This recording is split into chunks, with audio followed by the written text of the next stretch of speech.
When people talk about domination in bodybuilding, they talk about size. When they talk about conditioning, they talk about dryness.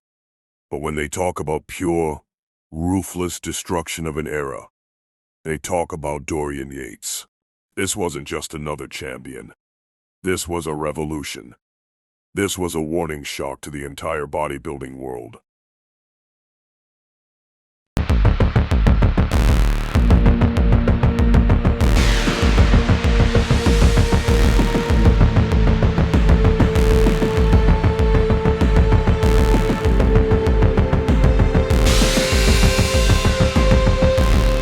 The man who trained in the shadows and ruled the stage, before social media, before YouTube hype, before fancy training science, there was a quiet Englishman training in a dungeon in Birmingham. No cameras, no crowd, no hype, just iron, pain, and obsession. While the world was still worshipping the aesthetic golden era physiques of legends like Arnold Schwarzenegger, Dorian was building something darker, thicker, more terrifying. He didn't want to look pretty.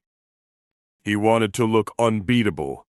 And in 1992, when he stepped onto the Mr. Olympia stage, everything changed.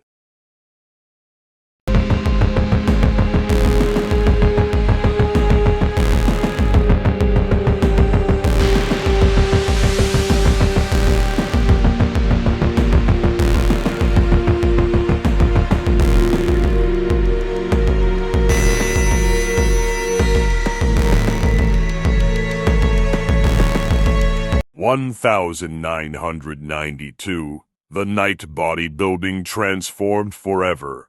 The defending champion was Lee Haney, the king of the aesthetic mass era. But Dorian didn't arrive to compete. He arrived to replace the blueprint. His back alone shocked the judges. Wide like wings, thick like armor plating, details so deep it looked carved from granite. When he hit his rear double biceps, the crowd went silent, because they had never seen that kind of density before. And that night, Dorian Yates won his first Olympia. But the scary part? He was just getting started.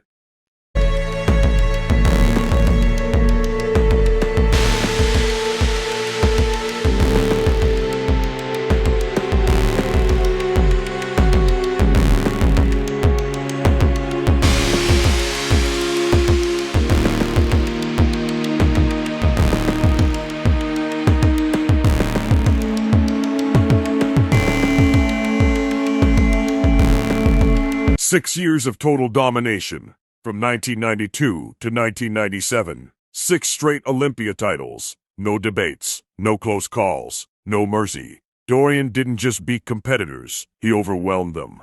Every year he returned bigger. Every year he returned sharper. Every year he returned more dangerous. He forced bodybuilding into the mass monster era. After Dorian, being aesthetic wasn't enough. You needed freakish thickness. You needed freakish size. You needed to survive against monsters like the future legends he inspired, including athletes like Ronnie Coleman. Without Dorian Yates, the 300-pound stage monsters might never have existed.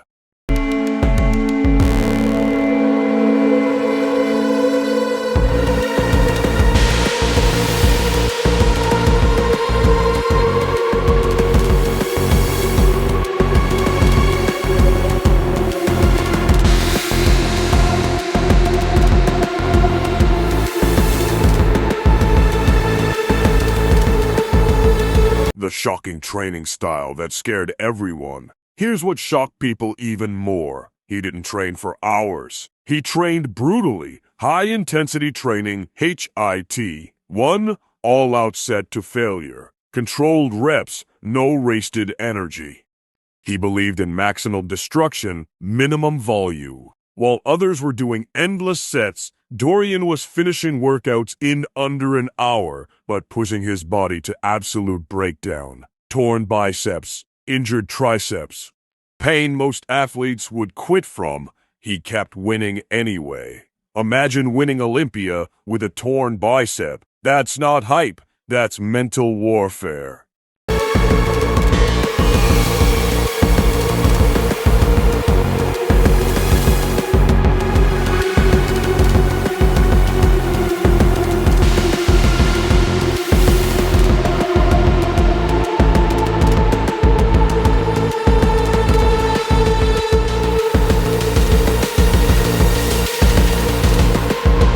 1997 farewell, a champion leaves at the top. By 1997, injuries were stacking up.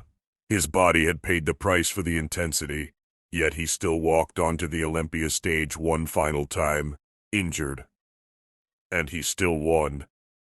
Think about that. Most champions lose their crown before retirement. Dorian left as the king. 6 titles, 0 fear. Legacy cemented. And then, he disappeared from the spotlight. No desperate comeback attempts, no chasing relevance. He walked away. That shocked fans more than anything.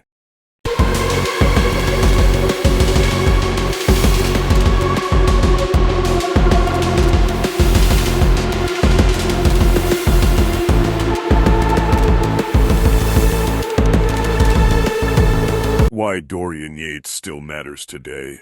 Every mass monster you see today, every freak physique, every athlete chasing insane back thickness, they are following the blueprint Dorian created.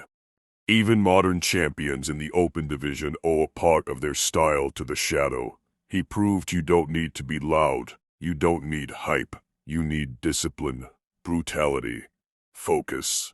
He turned bodybuilding from art into war. And he won that war 6 times.